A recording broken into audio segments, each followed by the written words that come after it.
नमस्कार, मैं हूं आपके साथ अंजना शर्मा और आप देख रहे हैं सरताज इंडिया न्यूज। तो आइए शुरुआत करते हैं आज की खास खबर से।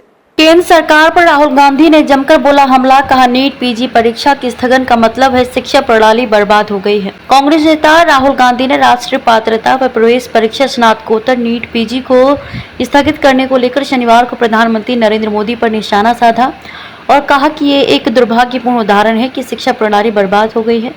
केंद्रीय स्वास्थ्य मंत्रालय ने शनिवार को कहा कि 23 जून को होने वाली नीट पीजी प्रवेश परीक्षा को स्थगित करने का फैसला किया गया है। राहुल ने पीएम मोदी पर साधा निशाना। राहुल ने एक्स पर पोस्ट किया, अब नीट पीजी भी स्थगित हो गया है। यह नरेंद्र मोदी के राज में बर्बाद हो चुकी शिक्षा व्यवस्था का एक और दुर्भाग्यपूर्ण उदाहरण है। भाजपा राज में छात्र अपना करियर बनाने के लिए पढ़ाई नहीं, अपना भविष्य बचाने के लिए सरकार से लड़ाई लड़ने को मजबूर है। अब ये स्पष्ट है, हर बार चुपचाप तमाशा देखने वाले मोदी पेपर लीक रैकेट और शिक्षा माफिया के आगे पूरी तरह से बेबस हैं।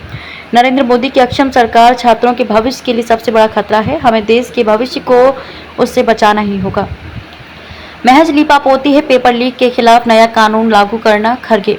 पेपर लीक रोकने वाले कानून को कांग्रेस अध्यक्ष मल्लिकार्जुन खरगे ने लीपापोती करार दिया और कहा कि भाजपा अपनी जिम्मेदारी से बच नहीं सकती।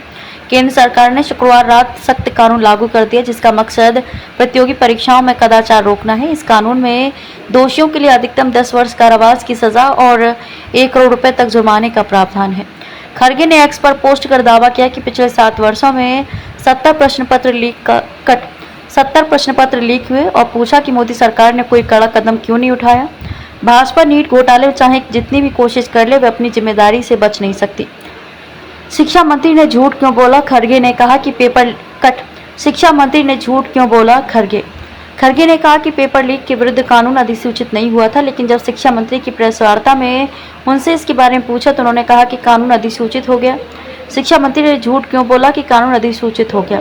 13 फरवरी 2024 को इस कानून को राष्ट्रपति की स्वीकृति मिल गई थी, पर कानून शुक्रवार रात अधिसूचित हुआ।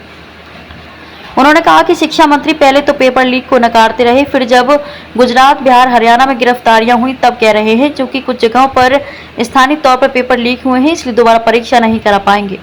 नया कानून लाना केवल भाजपा ही लीपापोती है। उन्होंने कहा कि मोदी सरकार परीक्षा दोबारा क्यों नहीं करवा रही, जबकि शिक्षा मंत्री ने गड़बड़ी की बात मान ली है। 9 दिनों में एनटीए ने 3 बड़ी परीक्षाएं रद्द या स्थगित की हैं। पेपर लीक के विरुद्ध कानून पास करवाने के बाद भी पेपर लीक हो रहे हैं। नया कानून लाना केवल भाजपा ही लीपापोती है। खबरों में अब तक ले बस इतना ही। फिर होगी आपसे मुलाकात कुछ ऐसी ही खास खबरों के साथ। तब तक ले नमस्कार और देखते रहिए सरताज इंडिया न्यूज।